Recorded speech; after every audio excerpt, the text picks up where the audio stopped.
Hai guys, selamat pagi. Damai sejahtera meliputi kita. Anugerah yang berasal dari Tuhan mengalir dalam diri kita dan orang-orang yang kita kasihi, serta kesehatan selalu meliputi jiwa kita bersama dengan orang-orang yang kita cintai. Guys, apa kabar? Jumpa lagi dengan saya, Yusna Wiyandi.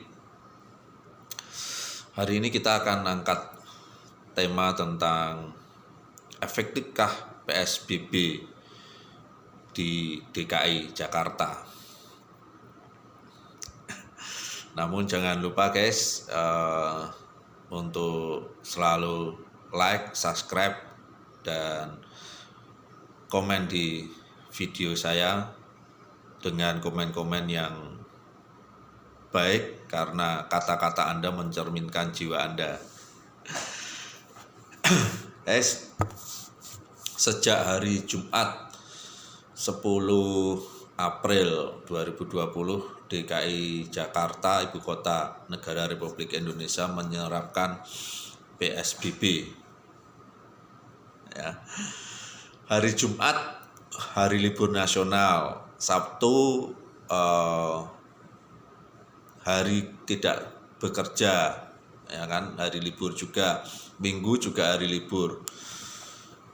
Kelihatan sepi, ya, kelihatan efektif PSBB ini di DKI Jakarta. Namun apa yang terjadi di hari Senin, guys? Ya, kita lihat penumpukan penumpang untuk naik kereta, ya, dari Bogor ke arah Jakarta begitu berjubelnya, ya. Aduh, luar biasa. Nah, kalau sudah kejadian semacam ini, yakinkah kita kalau virus corona tidak terbawa, tidak menular? Ya, tidak, social distancingnya kelihatan tidak jalan, physical distancingnya kelihatan tidak jalan, ya, ketika mereka naik kereta. Nah, apa sebetulnya yang menyebabkan itu terjadi, guys? Karena orang Bogor kerja di Jakarta. Perusahaan Jakarta tidak meliburkan karyawannya. Ya. Tentu karyawan akan lebih takut pada bosnya daripada gubernur DKI Jakarta. Ya, karena yang menggaji mereka, karyawan swasta ini, adalah para pemilik perusahaan, bukan gubernur DKI Jakarta. Ya. Ini sudah dievaluasi kemarin oleh gubernur DKI Jakarta bahwa nanti perusahaan yang tidak taat dengan peraturan PSBB akan dikenakan sanksi. Kenapa itu baru dipikirkan, guys? Ya. Harusnya sejak hari Jumat sudah diumumkan bahwa perusahaan-perusahaan yang tidak vital bisa meliburkan karyawannya, sehingga hari Senin tidak terjadi penumpukan di stasiun yang menuju ke arah Jakarta. Ya. Kalau sudah begitu, kita tidak tahu, guys, hari Senin itu sudah berapa ratus orang yang mungkin terpapar virus corona yang tidak terdeteksi. Ya, guys. Inilah kadang-kadang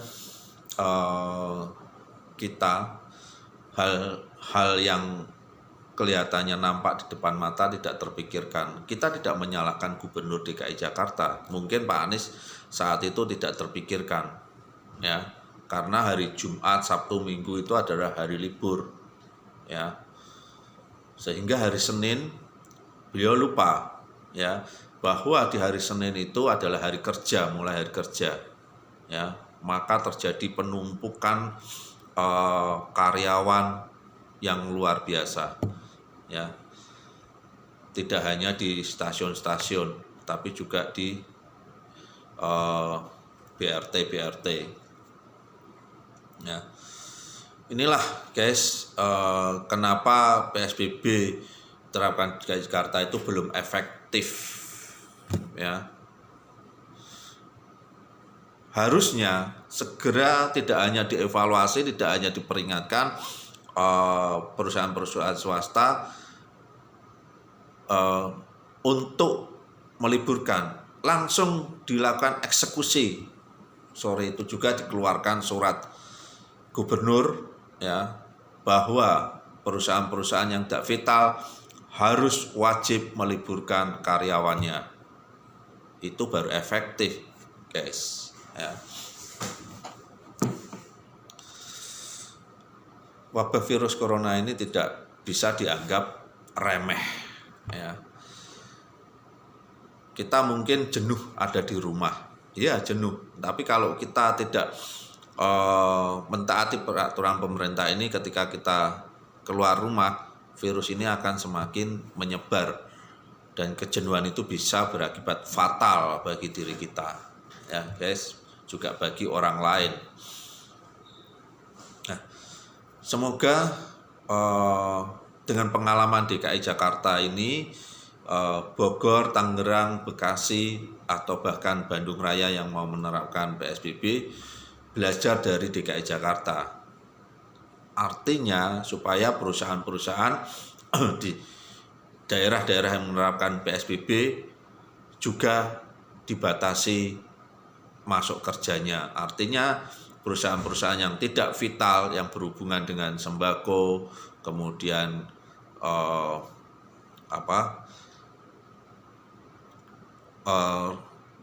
bahan pokok ataupun gas, ya, yang untuk hidup orang banyak, hajat hidup orang banyak, itu bisa diliburkan, ya guys. Semoga Gubernur Jawa Barat Pak Ridwan Kamil, ya, juga Gubernur Banten juga bisa mengantisipasi ini, belajar dari pengalaman DKI. Kita hormati Pak Anies yang sudah bekerja luar biasa, namun tolong evaluasi ini segera ditindaklanjuti, liburkan perusahaan-perusahaan yang tidak vital, ya, supaya tidak lagi terjadi kerumunan-kerumunan. Kita lihat hari ini guys, apakah masih ada kerumunan itu. Kalau kerumunan itu masih terjadi, artinya PSBB DKI Jakarta tidak efektif, dan itu harus dilakukan evaluasi secara menyeluruh, ya. DKI Jakarta kalau ini tidak bisa, maka PSBB DKI Jakarta gagal, ya. Itu guys, terima kasih. Mudah-mudahan Pak Anies bisa melakukan evaluasi yang baik sehingga PSBB bisa berjalan dengan baik dan virus corona bisa dipotong penyebarannya. Oke guys, damai sejahtera meliputi kita, anugerah yang berasal dari Tuhan turun atas kita, damai sejahtera selalu beserta dengan kita. Jangan lupa guys untuk selalu like, subscribe di channel YouTube saya agar hari lepas hari kita bisa saling memberkati. Amin.